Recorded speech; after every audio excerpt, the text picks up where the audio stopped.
உலக தலை செய்திகள் லைவ் அப்டேட்ஸ். ஈரான் உயர் தலைவர் கம்னைனி உடல் நீக்கம். பகிரங்க சண்டை. ஈரானின் உயர்ந்த தலைவர் அயாத்துல்லா அலி கம்னைனி அமெரிக்கா இஸ்ரேல் கூட்டு தாக்குதலில் கொல்லப்பட்டார் என்று அதிகார பத்திரிகைகள் மற்றும் அரசியல் வினாக்கள் செய்தி. ஈரான் 40 நாள் துக்கம் மற்றும் 7 நாள் பொது செலவை அறிவித்துள்ளது. இந்நிலையால் மத்திய கிழக்கு முழுக்க பதற்றம் வீசி வருகிறது. The Times of India.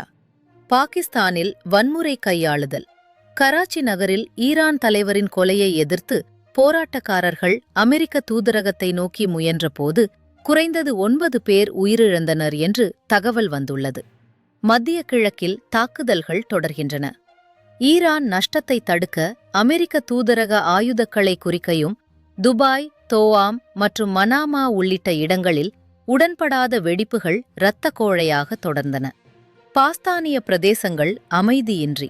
Iran தாக்குதல்களுக்கு எதிராக ஐக்கிய நாடுகளின் கடல்வழி மார்க்கமான ஹார்மூஸ் சாயல் பகுதி பரபரப்பு. எண்ணெய் சந்தைகளில் அவசர தாக்கம் எதிர்பார்க்கப்படுகிறது.